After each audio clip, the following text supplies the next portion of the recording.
Brigadier Sakhawat হোসেনকে অনতিবিলম্বে তার পদ থেকে তাকে সরিয়ে দিতে হবে।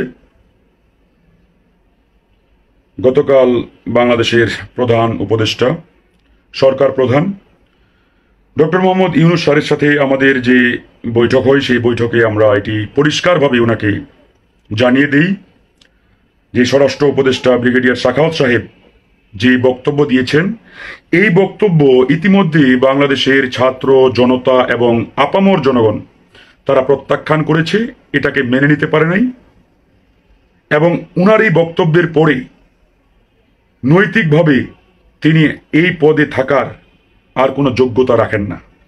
তাই কাল বিলম্ব না করে উনাকে উনার পদ থেকে যত দ্রুত সরিয়ে দেওয়া যায় ততই এই সরকারের জন্য মঙ্গল, এই সরকারের জন্য কল্যাণকর।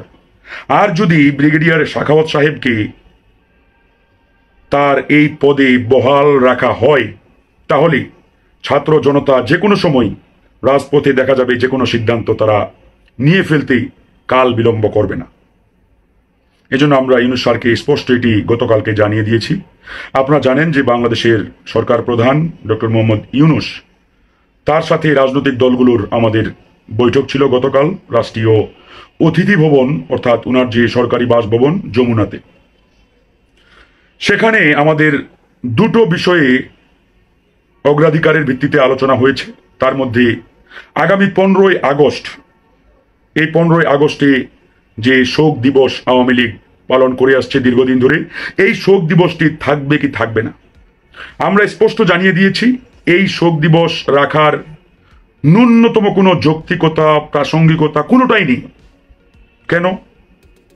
কারণ দেখেন, এই যে রেজিমটা পরিবর্তন হয়েছে, বা যে একটা পরিবর্তন বিপ্লবের মাধ্যমে হোক, অভ্যুত্থানের মাধ্যমে হোক যেটা হয়েছে, এটি গতানুগতিক কিংবা ধারাবাহিক কোনো পরিবর্তন নয়। যেমন নির্বাচনের মাধ্যমে বা অন্য কোনো প্রক্রিয়ার মাধ্যমে সরকার চেঞ্জ হয়েছে, এরকম কোনো বিষয় নয়। এটি একটি বিপ্লবের মাধ্যমে বাংলাদেশের একটা রেজিমকে এদেশের ছাত্র জনতা পরিবর্তন করেছে। একটা ফ্যাসিবাদী রেজিমকে হটিয়ে ছাত্র জনতার বিজয় হয়েছে। এখন ছাত্র জনতার এই রক্ত, হাজার হাজার মানুষ শহীদ হয়েছেন, ছাত্র জনতা জীবন দিয়েছেন এই বিপ্লবে। এই বিপ্লবের পরে এখন যদি সেই ফ্যাসিস্ট রেজিমের কোনো আইন কালাকানুন এখন বলবৎ থাকে, বিদ্যমান থাকে, তাহলে এই যে হাজার হাজার ছাত্র শহীদ হলেন, জীবন দিলেন, রক্ত দিলেন, এই রক্তের সাথে, এই শহীদদের সাথে এক প্রকারের বেইমানি করা হবে, প্রতারণা করা হবে, অসম্মান করা হবে তাদেরকে। কারণ তারা তো ওই ফ্যাসিস্ট রেজিমের জন্য জীবন দেয় নাই। তাহলে আপনি ওই ফ্যাসিবাদী রেজিমের আইন কালাকানুন কেন রাখবেন এখন? তারপরে আরেকটা বিষয়, এই যে 15ই আগস্ট জাতীয় শোক দিবস বা ছুটির দিন ঘোষণা করেছে, এটা কি এদেশের জনগণের কোনো মতামত নেওয়া হয়েছিল বন্ধুগণ? নেওয়া হয় নাই।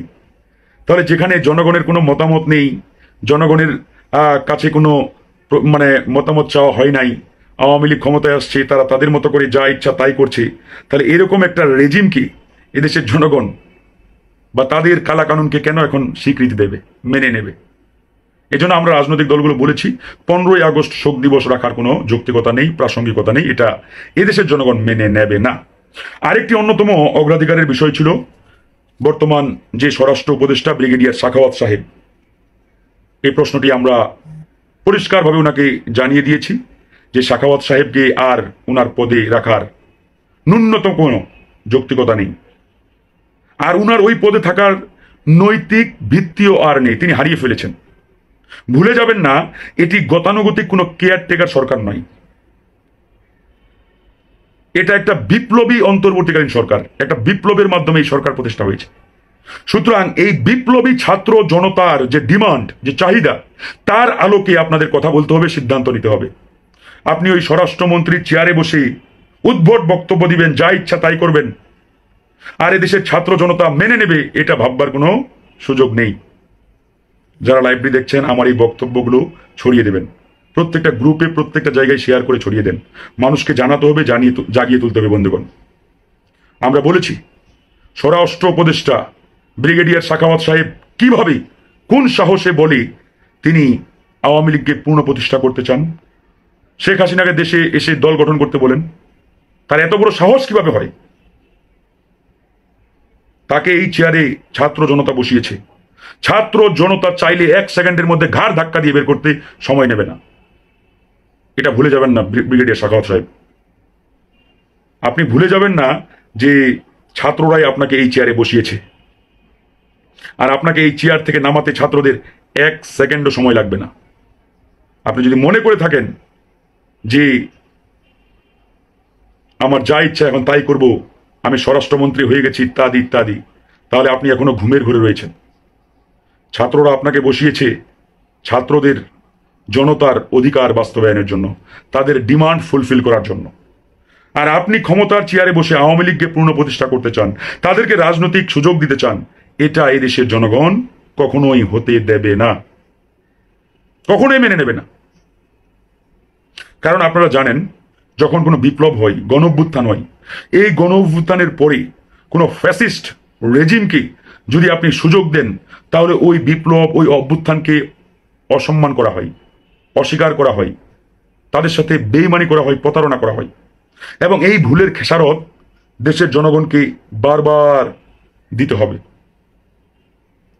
আমি যেটি বরাবরই বলে আসছিলাম যে জিয়াউর রহমান সাহেব বাংলাদেশের অন্যতম একজন ক্লিন ইমেজের প্রেসিডেন্ট ছিলেন।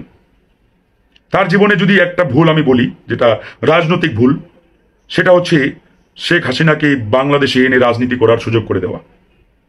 তিনি যদি সেদিন এই সুযোগটা না করে দিতেন, তাহলে এই দেশের জনগণকে এই 17টি বছর নির্যাতনের জাতাকলে পিষ্ট হতে হতো না। কথাটা কি ভুল বললাম? বলেন। তো যাই হোক, যেহেতু আমরা গতকালকে বাংলাদেশের সরকার প্রধান ইউনূস সাহেবের সাথে মিটিং করেছি এবং ওনাকে স্পষ্ট আমরা জানিয়ে দিয়েছি যে আজকের মধ্যে ব্রিগেডিয়ার সাখাওয়াতকে তার পদ থেকে সরিয়ে দিতে হবে এবং এখানে একজন যোগ্য দেশপ্রেমিক ব্যক্তিকে বসাতে হবে। এটি অবশ্যই করতে হবে, কারণ এটি না করলে এদেশের জনগণ যেভাবে ক্ষিপ্ত হয়ে রয়েছে ওনার প্রতি, যে কোনো সময় দেখা যাবে যে কোনো অঘটন ঘটিয়ে দিতে পারে। জনগণের ভিতরে অনেক ক্ষোভ, অনেক রাগ। আওয়ামী লীগ দেশটাকে যেভাবে নষ্ট করেছে, এরপরেও কেউ যদি আওয়ামী লীগের প্রতি মায়া কান্না দেখায়, ভালোবাসা দেখায়, তাহলে জনগণ কখনোই এটাকে গ্রহণ করবে না, ভালোভাবে নেবে না। আর সাখাওয়াত সাহেব কিভাবে আওয়ামী লীগকে পুনরায় প্রতিষ্ঠা করতে চান, এই জিনিসটা আমার মাথায় কোনোভাবে আসে না। মানে কোন আক্কেলে বা কোন মানে মানে চিন্তায় তিনি এই কথাটা বললেন যে আপনার কি বলি, আওয়ামী লীগ রাজনীতি করুক, শেখ হাসিনা দেশে আসুক, দল গঠন করুক, পুনর্গঠন করুক। মানে এটি কোন জায়গা থেকে তিনি বললেন না, মানে আমার জিনিসটা বুঝে আসতেছে না। তিনি কি আসলে ভেবে বললেন নাকি না ভেবে বললেন, নাকি কারো প্রেসক্রিপশন বাস্তবায়নে তিনি এই কথা বা এই মন্তব্য করেছেন? আর আমি আরেকটি উত্তর এখনো পাই নাই। এই সাখাওয়াত সাহেব, তার প্রিভিয়াস কর্মকাণ্ড আমরা সবাই জানি। সে কিভাবে এই উপদেষ্টা পরিষদে আসলেন, এই অন্তর্বর্তীকালীন সরকারের? তাকে কে নিয়ে আসলেন? আমরা কিন্তু তার নাম কেউ জানতামই না, আর আমরা তাকে সাজেস্টও করি নাই। আমি যতটুকু জানি, এই অন্তর্বর্তীকালীন সরকারের একজন প্রভাবশালী উপদেষ্টা, আপনাদের সবার প্রিয় ব্যক্তি তিনি নাকি এই সাখাওয়াত সাহেবকে এখানে যুক্ত করেছেন। ওনার নামটা বললে অনেকেই আবার আমাকে গালিও দিতে পারেন যে না, আপনি কেন আমাদের প্রিয় ব্যক্তিকে নিয়ে গালি দিলেন। তিনি এই সাখাওয়াত সাহেবকে এখানে অন্তর্ভুক্ত করেছেন, আমরা তথ্য পেয়েছি। কিন্তু সেই প্রিয় ব্যক্তিটা আপনারা সবাই জানেন, একটু চিন্তা করলেই পেয়ে যাবেন। তাহলে যিনি এই সাখাওয়াত সাহেবকে এই অন্তর্বর্তীকালীন সরকারে যুক্ত করলেন, তিনি কি জানতেন না এই সাখাওয়াত সাহেব কোথাকার প্রোডাক্ট, তিনি কার এজেন্ডা বাস্তবায়ন করার জন্য আসছেন? তাহলে তিনি কি জেনে বুঝেই উনাকে এখানে বসিয়েছেন, তাও আবার স্বরাষ্ট্রমন্ত্রীর মতো একটা গুরুত্বপূর্ণ চেয়ারে? চিন্তা করে দেখেন, যার হাতে রাষ্ট্রের আইন শৃঙ্খলার মূল দায়িত্ব, এরকম একটা চেয়ারে কিভাবে এই ব্যক্তি বসতে পারে আমি জানি না। তো যাই হোক বন্ধুগণ, আমরা গতকালকে 8 দফা প্রস্তাব সরকার প্রধানকে দিয়েছি। আপনারা যদি সেই প্রস্তাবগুলো একটু শুনেন, তাহলে আমি আপনাদের একটু শোনাতে পারি, তাহলে আপনারা আরও পরিষ্কার হয়ে যাবেন যে আমাদের ডক্টর মোহাম্মদ ইউনূসকে দেওয়া ৮ দফা প্রস্তাব বা দাবি আসলে কি কি ছিল। আমি একটু পড়ে শোনাই আপনাদের। প্রবাসীদের জন্য অবশ্যই আমরা কথা বলেছি। আমি জাস্ট আপনাদের একটু প্রস্তাবগুলো পড়ে শোনাই, তাহলে আপনারা পরিষ্কার হয়ে যাবেন। এবং গুরুত্বপূর্ণ সবগুলো বিষয় আমরা এখানে নিয়ে আসছি।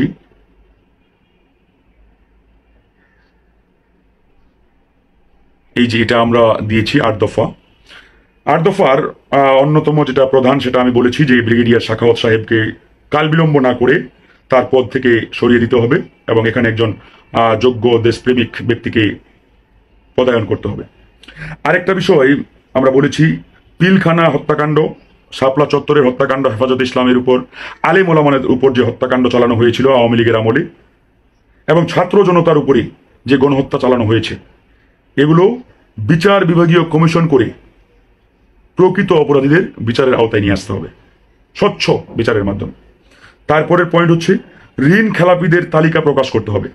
যারা এদেশের হাজার হাজার কোটি টাকা পাচার করেছে তাদের তালিকা প্রকাশ করে এবং পাচার করা অর্থ দেশে ফেরত আনতে হবে, এবং এই ঋণ খেলাপিদের সকল সম্পদ বাজেয়াপ্ত করে দেশ পুনর্গঠনে তাদের সম্পদ ব্যবহার করতে হবে। আমরা আরেকটা পয়েন্ট দিয়েছি, 18 থেকে 25 বছরের প্রত্যেকটি নাগরিককে ন্যূনতম 6 মাসের সামরিক ট্রেনিং নিতে হবে, সামরিক প্রশিক্ষণ নিতে হবে। এটা বাধ্যতামূলক, যাতে রাষ্ট্রের যে কোনো ক্রাইসিস কিংবা প্রয়োজনে আমরা আমাদের এই তরুণ যুবক সমাজকে কাজে লাগাতে পারি। এই জন্য 18 থেকে 25 বছরের প্রত্যেকটি যুবককে 6 মাসের কমপক্ষে সামরিক প্রশিক্ষণ নিতে হবে, এটা বাধ্যতামূলক। আমরা তারপরে বলেছি প্রধান উপদেষ্টার কোটা সংস্কার আন্দোলন মামলা রয়েছে হয়রানিমূলক, প্রত্যেকটি মামলা প্রত্যাহার করতে হবে। রাজনৈতিক প্রত্যেকটি মামলা প্রত্যাহার করতে হবে অনতিবিলম্বে। আমরা আরেকটি বিষয় বলেছি, রাষ্ট্রের স্বার্থ বিরোধী যত চুক্তি রয়েছে, আওয়ামী লীগের আমলে যত স্বার্থ বিরোধী চুক্তি করা হয়েছে, আন্তর্জাতিক চুক্তি, বৈদেশিক চুক্তি, সেগুলো বাতিল করতে হবে। আমরা আরেকটি পয়েন্ট দিয়েছি, বিশ্বের বিভিন্ন দেশে আটক প্রবাসীদের দ্রুত মুক্ত করতে হবে। আপনারা জানেন যে শেখ হাসিনার ফ্যাসিস্ট স্বৈরাচারী প্রধানমন্ত্রীর পদত্যাগের দাবিতে পৃথিবীর বিভিন্ন দেশের প্রবাসীরা আন্দোলন করেছেন, সংগ্রাম করেছেন। অতি দ্রুত সেসব দেশের সরকার প্রধানদের সাথে কথা বলে তাদের মুক্তির ব্যবস্থা করেন। এবং প্রবাসীদের করা যাবে না, প্রবাসীদের বিমানবন্দরে কোনোভাবেই হয়রানি করা যাবে না, এবং তাদেরকে স্পেশাল সুবিধার আওতায় নিয়ে আসতে হবে। বিমানবন্দরে তারা যাতে স্পেশাল সুবিধা পায়, আপনারা ভিআইপি সুবিধা পান মন্ত্রী মিনিস্টাররা, প্রবাসীরা মন্ত্রী মিনিস্টারদের থেকেও সম্মানীয়, তাদেরকে স্পেশাল সুবিধার আওতায় নিয়ে আসতে হবে। এটি আমরা প্রবাসীদের জন্য স্পষ্ট করে একটা দাবি দিয়েছি। আর একটা বিষয় যে আমরা জানতে পেরেছি যে বাংলাদেশের বৈষম্য বিরোধী ছাত্র জনতার আন্দোলন দমনে তৎকালীন সরকার মাত্রাতিরিক্ত শক্তি ব্যবহার করেছে, মানবাধিকার লঙ্ঘন করেছে। এজন্য জাতিসংঘ আমাদের এই আন্দোলনে তদন্ত করতে চেয়েছিলেন, কিন্তু আওয়ামী লীগ সেটি রাজি হয় নাই। আমরা এই সরকারকে বলেছি, ইউনূস সরকারকে, যে আপনি জাতিসংঘকে আহ্বান জানান তারা যাতে এসে একটি স্বচ্ছ তদন্ত করে দেয়। পরিশেষে আমরা যে দফাটি দিয়েছি যে সামগ্রিকভাবে এই সরকারকে আমাদের সহযোগিতা করতে হবে। এই রাষ্ট্র যতক্ষণ না পর্যন্ত আমরা সুন্দরভাবে গড়ে তুলতে পারি, আমাদেরকে সহযোগিতা করতে হবে। টানা হেঁচড়া নির্বাচন, হ্যাঁ, এগুলো আমাদের দরকার, তবে আমরা আগে দেশটাকে একটু সাজাই, একটু গুছাই। এগুলো করতে পারলে ইনশাআল্লাহ আমরা একটি সুন্দর বাংলাদেশের দিকে এগিয়ে যাব। তার জন্য আমাদের ধৈর্য ধরতে হবে। আমাদের কথা হচ্ছে, ব্রিগেডিয়ার সাখাওয়াত সাহেবকে কোনো অবস্থাতেই আমরা তার এই পদে মেনে নেব না, তাকে এদেশের ছাত্র জনতা মেনে নেবে না। এজন্য কাল বিলম্ব না করে তাকে তার পদ থেকে সরিয়ে দিতে হবে। এটি আমাদের প্রায়োরিটি। এরা ইউনূস স্যারের সাথে আমরা বলেছি, আশা করি দ্রুত বাস্তবায়ন হবে। যারা লাইভটি দেখছেন শেয়ার করে ছড়িয়ে দেবেন।